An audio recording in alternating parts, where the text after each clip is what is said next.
Well, hello! Welcome to Super Fast Tortoise. My name is Derek, and today we're doing something different.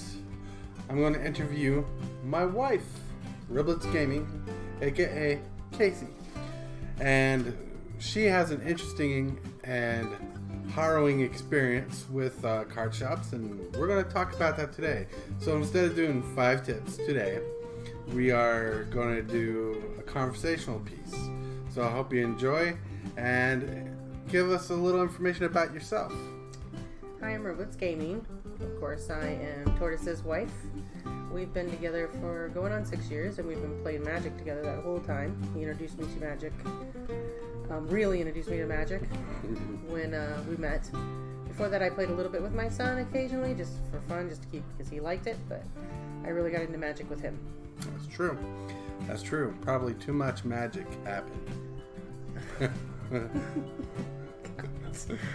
Alright, so one of the common issues that I feel that do not get discussed openly on YouTube, and maybe there's just some areas of YouTube or the internet I just don't explore to find this stuff, but one of the things that you and a couple other people have talked about is the treatment that women get when they go to a card shop to play. Now, Wizards of the Coast and card companies and YouTubers talk about how great card shops are, and I would agree they're great places too. But the experiences had at card shops are not equal, and it was a rough time when Riblets and I went to a card shop. For her, she has experiences that she's going to share today. There's going to be some good, and there's going to be some bad. So please be open-minded, and if you have any comments, put them in the comment selection below. About your experiences that you've had as a female or a male. It's all just important. Alright, so let's get this going. My wife. Alright, so I remember... the unique dynamic between us is that we're a husband and a wife couple that both play together, which you don't find a lot in card shops. That's true. So. Yeah, most times most couple you see in a card shop is a guy bringing his girl along just to hang out while he plays Magic, or a father is bringing his son to Magic. You don't really see a couple going to Magic a lot and playing together. I mean, before I met you, that only happened once, and I remember a ruling pissed me off because it was against my odds of winning. But, you know, at the end of the day, you know, it was water under the bridge.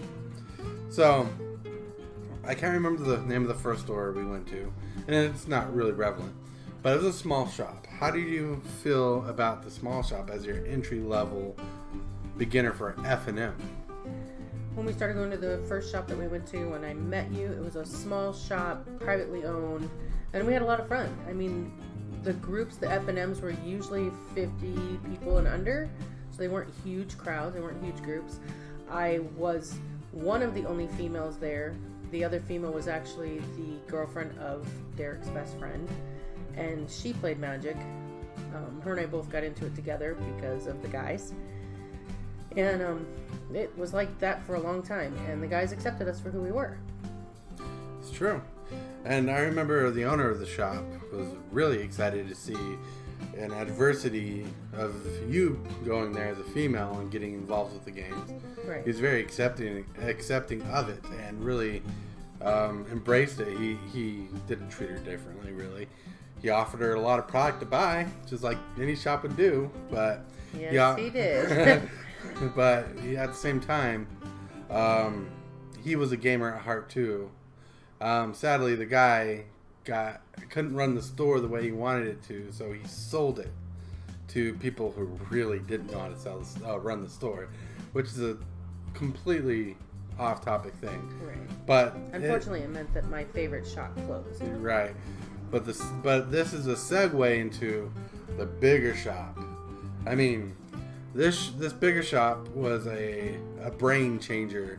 It really introduced different flavors of people, different characters, different styles of players, And to me, I would say it was more of an aggressive player field. I mean, you got the noobish people, you got the commander casual people, then you had the very aggressive top tier standard F&M players. Right. Right. So now, being in this environment, going from more of a casual place the first store was, what do you think was your worst experience there was? The very first game that we went there, the very first F&M we went there, first of all, I was shocked by going from 30, possibly 50 people on a really good night to almost 100 people playing this game. So there was a lot of clicks and a lot, you know, of course you're going to have that in any game, in any game group kind of thing. You've got the people that think they're professionals that really aren't, and then you got the people that actually play well, you know, so you get all these clicks going on. And when you're the new person in town, you're kind of isolated from all that. But on top of the normal, you're a noob here isolation, as a female, when I went to play there, I think there were 4 girls that were playing Magic at that time.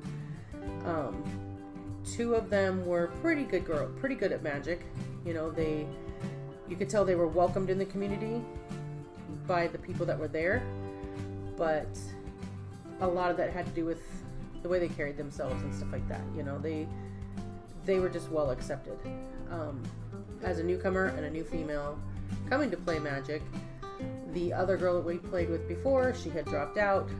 We no longer played Magic together, so it ended up just being me. And just felt alone in that aspect of Magic, just being the only female there. Yeah. You would think other females would be like, wow, another girl, let's accept her. But it wasn't like that. I mean, these girls were very much separated into these cliques. And no matter how hard you tried to talk to people, you know, they just looked down on you. They were like, yeah, you don't know this card? How can you not know this card? Or you don't know this mechanic? How can you not know this mechanic? And I would remind people over and over again, I've only been playing Magic at that time probably a year and a half. Mm-hmm. And I'm like, I don't know everything. You know, I'm a new standard player. I don't know all the mechanics. My husband knows all the mechanics, but I don't. And I tried teaching her, but at the same time, the deck she was running was very combat based, and my deck was anti-combat based. It was a Turbo Fog style deck. So as we were playtesting together, Secret of the Way, best card ever. Secret of the Way, but like at the same time, so one of the simple rulings she had, which really messed up one of her F&M's night, was and this didn't occur to me as a thought that would be, is that when Secret of the Way's ability to be activated having lifelink was would gain her life when it dealt combat damage, she would gain that life. And since my deck at the time was like Turbo Fog and didn't let her hit me really, it never occurred to me she would need to know that knowledge. Even though I hated that deck. Even though I told her about it, but it didn't seem to supplant the importance of it. And so, well, the mistake that I was making was I would take I would use the lifelink triggers when it was on my turn, and I would swing in for damage, and I would gain my life. What I did not realize as a new player is that when I blocked, he was also dealing damage, so I could have taken lifelink from that. Yeah, when activated. When it was activated. Right, and so there was a lot of times where people across the table from me, no clue what it meant, would be like, "Man, you're playing a tier 1 deck." You know, and I'm like, and they would have this look of, "Oh my gosh, you're playing Secret of the Way. You're playing a tier 1 deck." I had no idea what that meant. I just went, "Oh, well, they like my deck." No clue what a tier 1 deck is. Now I know what that is, but you would see sometimes, you could tell now later, I could see what the looks were when I would mistrigger. The looks across the table were kind of like, "Oh, well, she's dumb," or "She didn't catch that. She doesn't know how to play her deck." And then I would be treated differently. You know, it was like, "Oh, you're a noob." So when people got to the place where people would sit down at the table, And I would have a really good round 1, having a good time because, you're all kind of scattered. And then we would go to round 2 and somebody would sit across from the table with me, and round 2 and round 3. Those are the 2 rounds where I would mostly get the person that sat down and was like, Ooh. And it ruins it for Magic for you. It makes you go, really? Just because I'm new and I don't understand everything that I'm doing yet, you should allow me to have fun anyway. You should allow me to learn. Magic should be about camaraderie, and community. And a lot of times it's about, finding something that somebody's not good at and banking on it. And it shouldn't be a vicious game. It should be, we're all having fun. That's what we're here for. It's Friday Night Magic.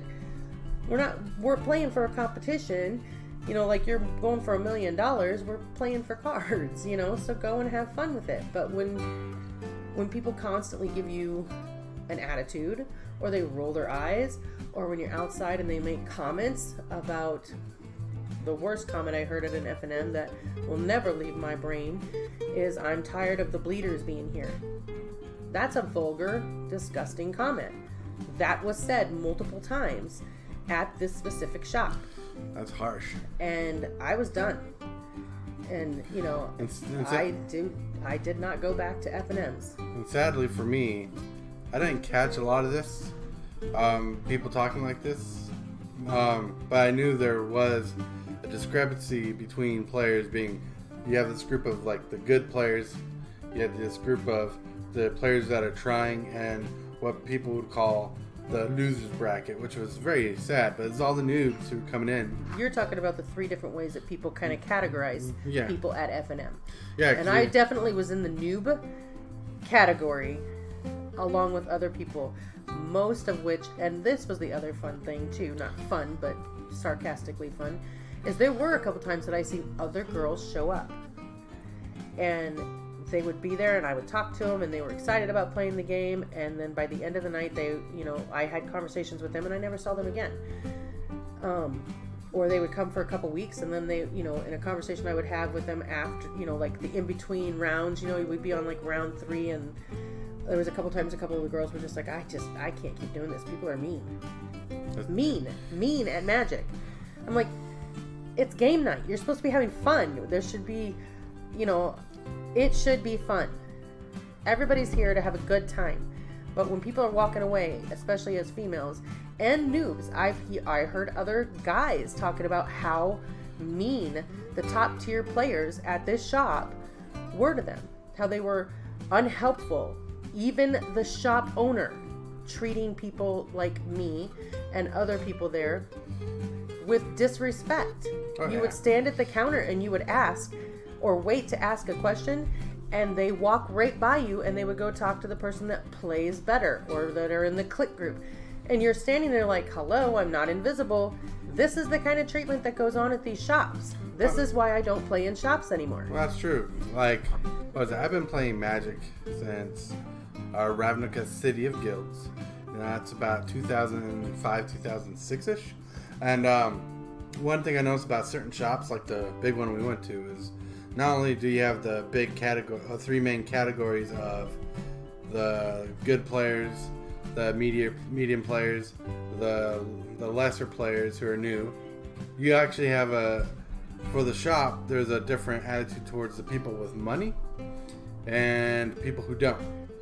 There's a big sway between people with money got treated better because they're going to buy more product, and people who don't weren't treated as important because they weren't bringing in the financing, I guess. I don't know how to put that. Well, you're saying it right. If you don't have money and you're not rolling bank on Friday night at the shop, then they want nothing to do with you. Pretty much. And that's what it comes down to. You can ask them questions about a card, and if you're not going to buy that card, they're walking by you because they know, well, you're not going to have the $20 to spend on that card. I may not today because I just spent, $10 on playing F&M, but I may next week when I get my payday. But if you're not going to be helpful, then you're not getting my business. Bottom line. Right. And that was one big thing that I think we both had an issue with, that we both saw together, if I could say, because like I was always playing games to the very last minute till time ran out. Okay, this is why I didn't see this. All right? Especially with the fog deck. Right, so I'd be playing like this whole hour and a half game while she played a game, got done quicker, and got around the people. Which is why I heard a lot of the things I heard. Right, but when it came to the store and the store owner, they got so crowded with people that somewhere in their mind they decided to target the richer people who were going to spend their money over the people that will probably just ask them questions and take the time to think cards. Even for the commander players, people who want cards, they would push it aside because they probably want one money card, while these other people with more money are buying these standardized booster packs and boxes and cards that pimp up their sleeve for the next Friday. It's just ridiculous. Well, it's like, this is the kind of thing that would happen at the counters. You would have somebody coming up to the counter, say me. I have a specific card that I want. There are 2 other people at the counter that typically buy cards every Friday, and they're constantly ramping up their deck and stuff like that. And I ask about a card. They may have 1 copy of that card, and I may ask about it. When I go back to having the conversation with the store manager or the seller, whoever's standing there doing it at that time, they'd be like, "Oh, I'm sorry, we've already sold that card." Well, what do you mean you already sold that card? I've been talking to you about this card and I've been standing here for 10 minutes. Well, the guy down here wants it. And because he's buying 5 or 6 cards, I'm selling it to him rather than to me, who's buying 1. Right. Because I want 1 copy and I'm spending, $8 or $9, and the guy down from me wants that copy too, and he's spending $52 because he's buying 7 or 8 cards. He gets that card. Even though I have talked about it first. I wanted it first. I watched that happen over and over. While he was playing his fog deck, sitting there forever, and I'm outside. You go out, you have a cigarette or whatever. People are outside. You go outside to get some fresh air. I'm outside having conversations with people, and they're like, "Man, they just sold a card out from underneath me." I mean, it was the normal thing happening in the shop. Oh, wow. So, it's discouraging. It very is. Very well is. This same shop went from when we were playing to now they actually host, what are those things called? GPs? Well, they did, but I don't know what's happening with that right now, because Wizards took those things out and they gave them I think right, but they started doing like certain tournaments. Yeah, there's a tournament so you then win. It got worse. Yeah, the tournament to win, which is basically like a GP, but a tournament to win to go to Magic Fest. That's what the stores have. Right. Yeah. And that then it got, the attitudes of people and everything got worse. They wanted no news there. They were all there to make it to the bigs. And anybody who was a beginner were told to come on Wednesday nights during game nights. Not F&M. Don't come to F&M and waste their time. They wanted you to go play on a game night. Or come earlier and hang out and play Magic for fun. Because the top tier dogs were in it to win it, and they didn't want to be bothered with people that were new. Right, and was it see, some of the stuff she's talking about I didn't get to see, but one thing I can tell the difference between her and I, when I'd sit at a table and they look at me, they're like, "Oh, you're the guy playing that deck," even though her deck was really solid. They'd be like, "Oh, you're just that girl with that deck." They don't care. I was the girl who didn't know how to play my deck correctly. I remember she came home literally crying from the tournament because of how unfair and poorly people treated her. And this is one of those things that people don't talk about a lot because they're always trying to get you into Magic. And I wouldn't tell you not to get into Magic, but no one's going to tell you about the player base. There was one YouTuber, name started with the J. I can't remember his name, but I'm not gonna give his name out anyways. But he's no longer doing YouTube anymore, but he did. And when he first started, he was a good guy. Really talked about the problems that Magic was having. Then he decided to be all out aggro negative for all the bad reasons. But so going out there, you read posts on Reddit and such about people complaining about Magic and stuff, but you can probably find forums where people are complaining about their store, but you never see people like openly on camera talking about how hard getting into Magic can be, not the game, but the player base. And yeah, the game of Magic is fantastic. It's a fun game. I don't like losing to my husband. Just know that. But it's a fun game. I love Magic. Yeah. I do not like playing in shops at all. It was horrible. And it's not like I didn't try other shops. I mean, the one closest to us is a very small shop, and a lot of the wealthier community that likes to game for fun likes to come to this side of town to do it because they don't like dealing with the same crowds that I don't like to deal with. And they're businessmen. They're older. They're, you know, a lot of them have a, you know, they're like cliquey, but they're nice people. The shop is small, really small, overcrowded. I just don't like playing there because of that.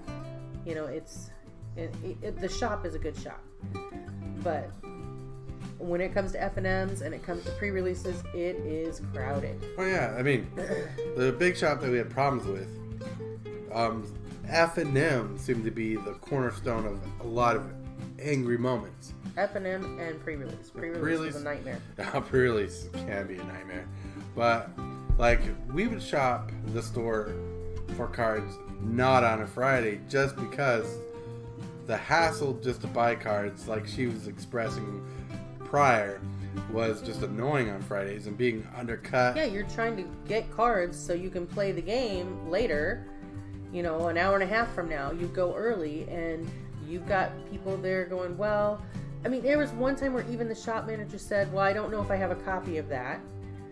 And later on I found out that somebody else had bought a copy of a card. And I'm like, I thought you said you didn't have one. Oh, well, somebody traded it in. BS. BS.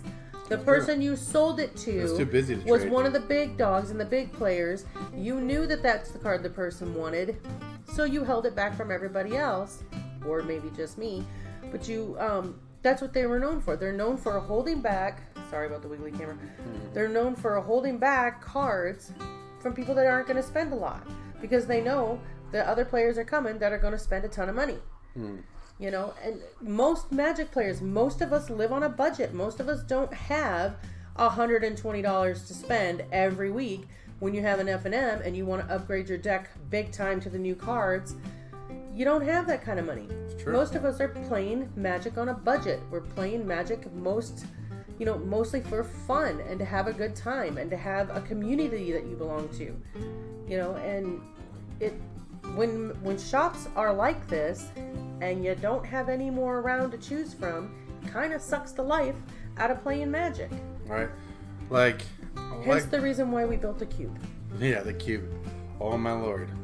That was a long process. I'm so close. A lot of years going into that cube.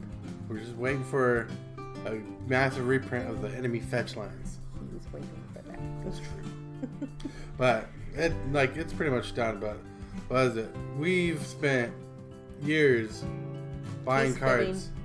It's never done. I've learned it's never done. Every time he says it's done, a new set comes out, and there's a card that needs to be replaced with one of the cards from the new set. Well, A cube is never done. Don't ever let anybody tell you the cube is done. A cube never is done. pretty much. She's not lying. But to me, once we get the fetch lines in there, I feel like I'm not going to be searching for cards as much, and I don't know why. It's like I'm waiting for this holy grail.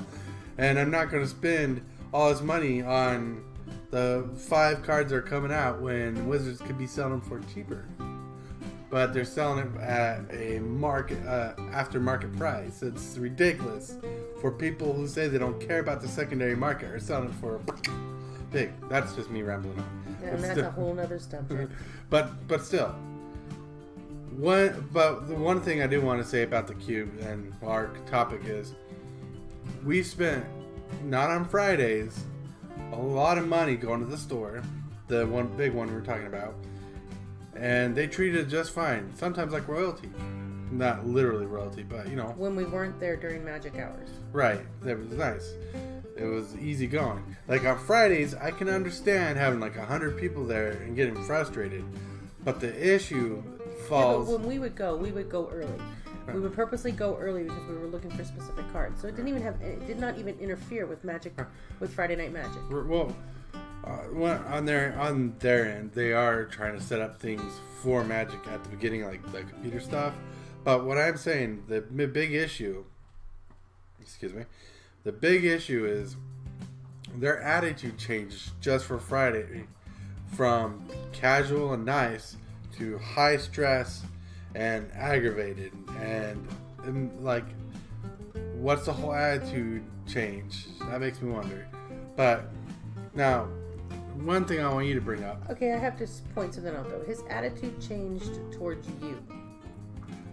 When I was with you and we would go during those times, I still got the same attitude from the owner, from the shop owner.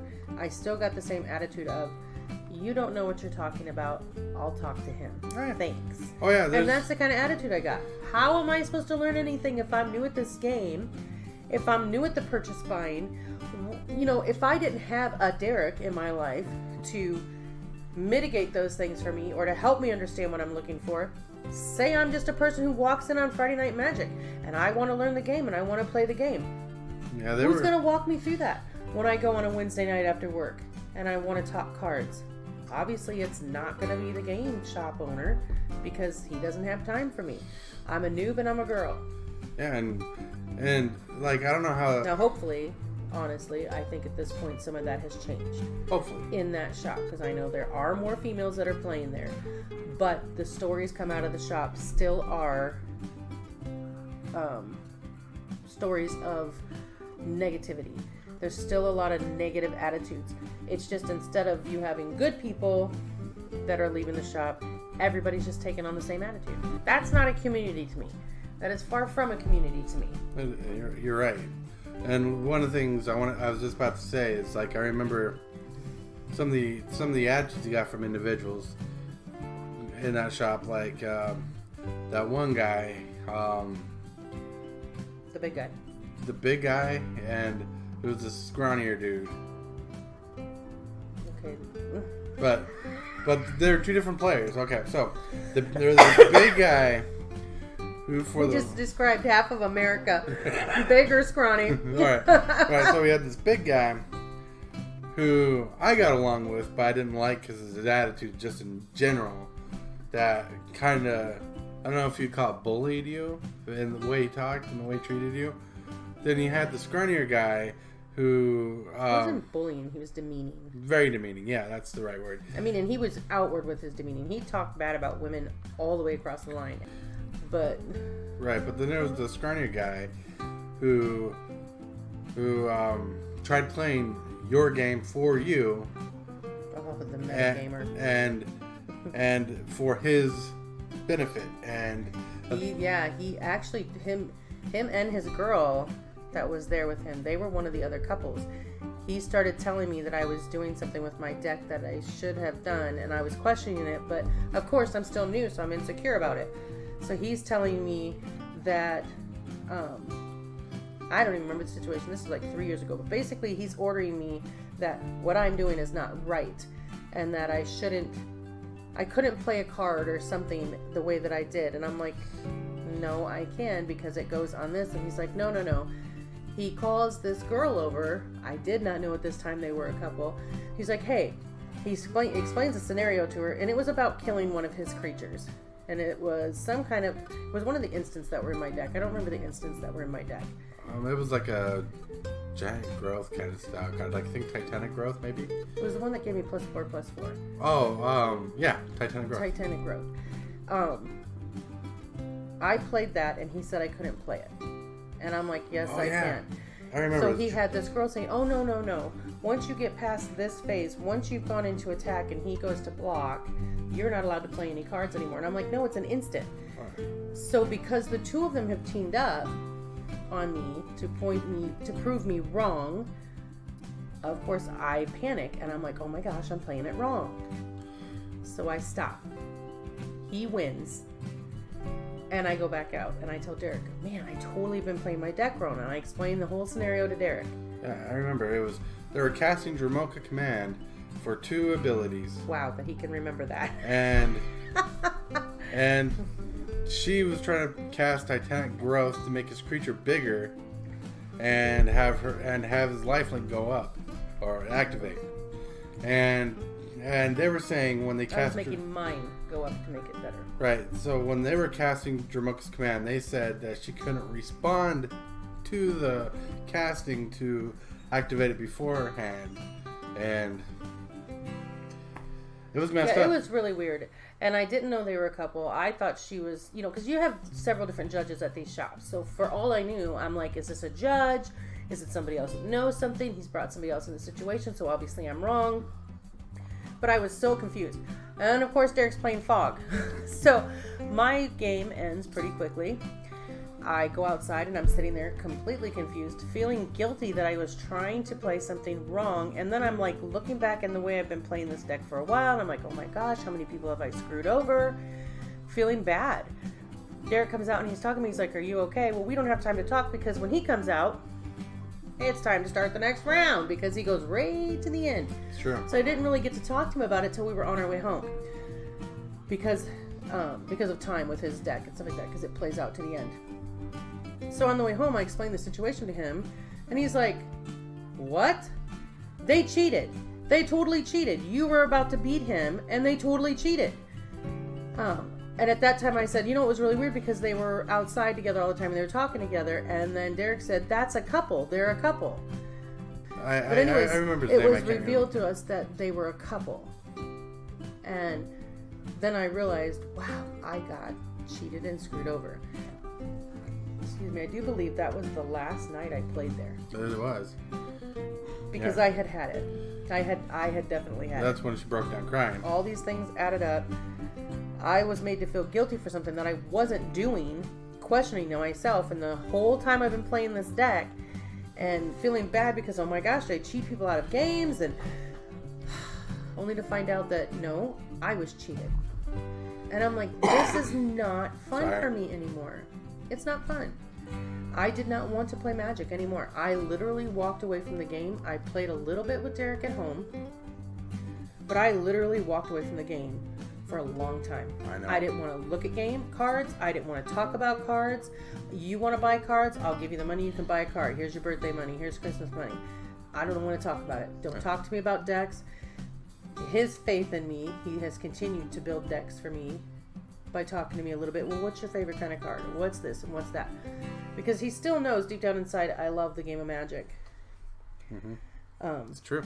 So his faith in me returning to Magic in one way or another, he kept building decks and kept changing things and building things around and kept building the cube, and I would play here and there, but now we're coming to the place where Derek wants to really help me to understand Magic. That's true. I do, because it's like I think aside from you not playing for a while, we have a play group that comes to our house most of the time. Obviously during these COVID times, not so much. I've been able to learn how to teach people. Not allowed to say the C word, remember? Not being monetized. But during these trying times, we're not doing as much. But our play group, I pretty much took some noobs and built them up to strong deck builders. And this is more of a Commander Cube group. But well, I want to make sure everybody understands, by when he says noobs, it's not like how I'm describing other people look at noobs. These were guys that are new players. I hate the word noob because people have used it in derogatory ways for so long now in Magic that it leaves a nasty taste. But these are guys that wanted to learn Magic. They wanted to play Magic. Our son played Magic, and they all wanted to get into it. So he took them under his wing. Pretty much. I think that's the best way to describe what you've done with these guys. That's a good way to put it. And so I've took them from their new style playing, and they didn't like shops for the same reasons she doesn't. And they're men, and they have a different side of it. And so going through the transition of, just worrying about my deck, I helped started teaching them how to build their own decks, which is why I have a couple of videos in my list of on how to build commander decks. And through the transition of this situation, I was able to learn that how you treat people and how you talk to people and how you use words to get to the better side of wanting to learn is important. Because I remember this one time I was talking to one of our players that come by, and I guess I was saying something that sounded more aggro than I meant. And he's like, dude, if you say it like that continually, I'm just going to turn around. I'm like, okay, well, maybe this is a me thing. So I was able to learn from talking to her and my play group and learn to teach people at a nicer, easier paced level so they don't feel like they're being attacked or competitive. And now everybody's competitive. So. Well, it wasn't attacked and competitive. It's when people start talking at you rather than talking to you. Right, that's true. Then I didn't think of it that way. It takes you from being open to learning to feeling like you're being treated like a child, like kind of like berated, where you're like, why don't you understand this? I've told Derek over and over and over again, I don't understand certain mechanics. I don't. The whole thing of synergy, I don't get synergy. He has explained it to me a million times. This plays with this and plays off this. I can see how some cards will play, but an entire synergy in a deck, wow. So when you're teaching people or when you're incorporating people into Magic, to do it because you think you're better than them and you want them to be where you are is the wrong way to teach. Right. It should be a thing of, I want to bring you into the community and find out where you're at. And if you want to build on that and you want to be a strong player, then I can help you do that. If you like where you're at, then let's just play where you're at. You don't have to change who you are to be like Joe Schmo at the top, because not everybody wants to be at the top. I don't want to be at the top. I don't want to be playing in some competition every other state. That's not me. I just want to play the game and have fun. Right. So like every deck I've built, or every commander deck I've built in our play group was actually brought a different learning curve, because every deck I built, people are always afraid of my decks, right? But like my enchantment deck, my Esper deck, it was a good deck. It was the best deck, and still one of the best decks, I think. But I'm not my other players. But they don't like playing against a deck. They know I have to be scrubbed out first. Then I made Which they do every time. They That's true. all gang up on him. Then I built another Bant deck. It was my Rafika the mini deck, and when I first built that, I accidentally built that one too powerful for a play group, so I had to water it down. And every other deck I built watered down and built them up slowly. But what I realized is I didn't do it because I was being nice. I did it because I had to get down to their level, because I've been playing Magic since years. And they've been playing 16, Magic. 17 years now? Yeah, 16, 17 years in that realm. And they've been playing Magic for months. So my knowledge of the game far, far surpasses their knowledge. And Magic's such a vast learning curve. It's simple to pick up, hard to master. And so you have to take it like you're eating an elephant, one little piece at a time. Well, it comes down to the experience you had that you've told me about that you had when you started playing Magic. True. Nobody likes to lose all the time. All of you good players out there, back off a little bit. Chill out a little bit. You don't have to win every game. It's true. You're not teaching a new player anything by making them feel stupid or by making them feel like a loser all the time. You're not helping them. You need to be more kind. If you see them mistrigger, talk to them about why they chose that. Communicate. You know, ask them questions. They're learning. Taking joy by ripping somebody apart because they're so new and having the attitude, which I have heard over and over and over again, the only way to learn how to win is to lose a million times. Not true. That I love board games. I am a board game fanatic. When I sit down with people and I play a board game and I'm teaching them something, I help everybody at the table as much as they want the help. If they look at me and they say, Casey, what should I do here? I'll be like, well, What's in hand? What is it that you want to do? I don't mitigate them. I don't make them play the way I want them to play, but I help them learn how they want to play. Sure. And I don't make them feel bad for not understanding something. Even if I have to explain it 15 times.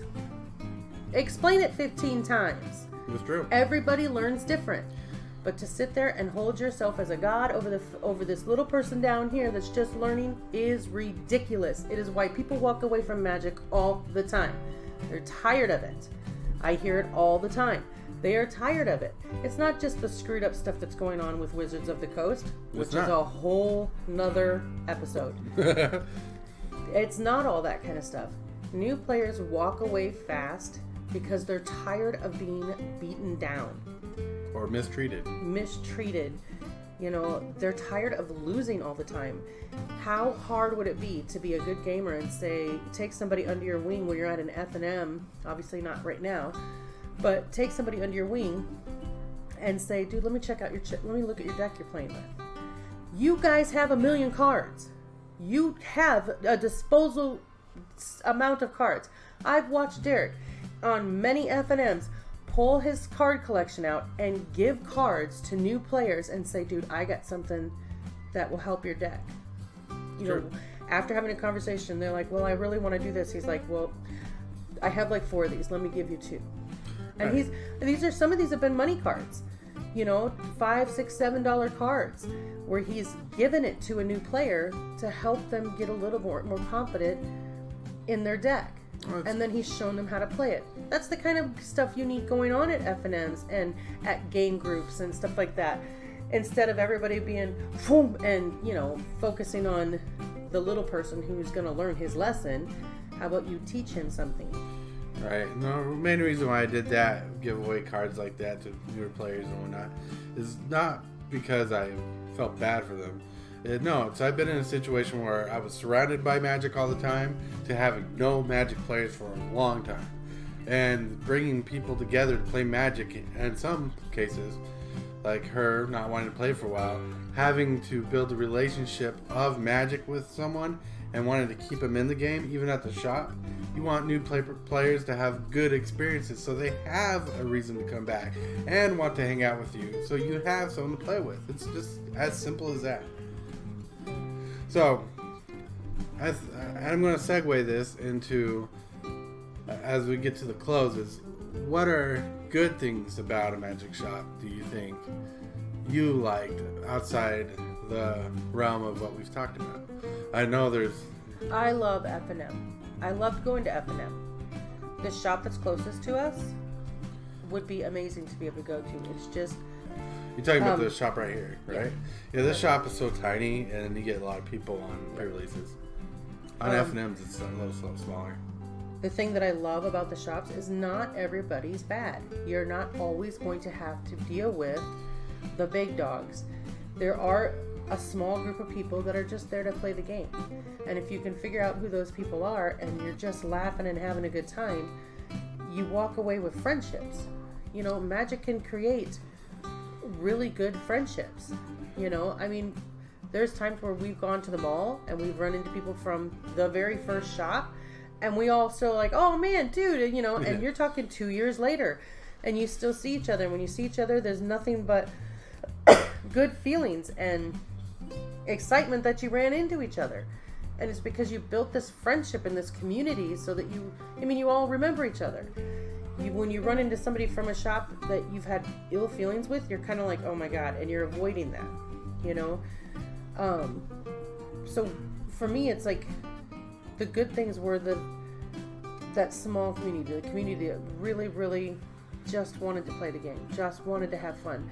Fathers who brought their sons, you know, to learn for the first time, looking for other kids or other people that were willing to welcome in their child, you know, and you know, those kind of things, watching it pass from generation to generation, because fathers that have been playing for a long time, they want their boys to play it. You know, I've never, in my place, I've never seen a father come with his daughter. Now, I know there's a little girl who plays, well, she's probably, I'm guessing like 8 or 9 now. The little girl that played at one of the big tournaments, amazing player, her daddy had to help her with her cards because her little hands were so small. Best moment of magic, you know. But I know there's female players out there, and a lot of it depends on the community you live in. Yeah. So, but in general, I love the shops. I believe in supporting shops. Unfortunately, the shop we would support does not sell magic cards. They hold the FNMs, or there's an FNM once a month, but they hold pre-releases, and they do like, I think, Commander once a month. They kind of switch things around because they're a small shop. The shop across town, I'm not going to give them my money. I will never give them my money again. So we do a lot of stuff with Card Kingdom. Isn't that the one you buy from? Card Kingdom. Card Kingdom, and you know, those kind of online areas. Which kind of sucks because I love buying magic cards at a shop. You love trading. Well, trading is your favorite thing. I love trading. Getting that bargain. Well, okay, so 3 things I love: buying cards from a shop, looking in the counters, looking through binders and boxes for cards. Mm-hmm. You should see his collection. Boxes and boxes and boxes. Right? Then my 3rd favorite thing to do is to trade with people. And it's because when you're trading, like, I can't remember his name, but we had a friend, one of our friends, come over to trade. And his trade binder had commons and uncommons in it that are used in like modern and whatnot, but they're good value, fun cards and not super expensive. And they're from my time of playing Magic a long time ago. And I'm like, dude, look at this card. I'm so excited to see it. You know, it's those relationships that you get. And it's like how he is with Transformers. It's Beast Wars. All right. That's a whole nother topic. All right. That's for the toy channel. The toy channel. All right. Well, all right. I think we're gonna call it a night, or a day, wherever you are watching this. Please like and subscribe, and leave your comments Hit the with your bell. thoughts. Bing, bing, bing. Thank you. That bell's important. It lets you know when he puts up videos. True. And every subscription and every bell ring. You guys know, you hear this a million times from every channel. It helps the channel grow. It does. And I love hearing from you guys too. Alright, so until next time, play wise, my friends.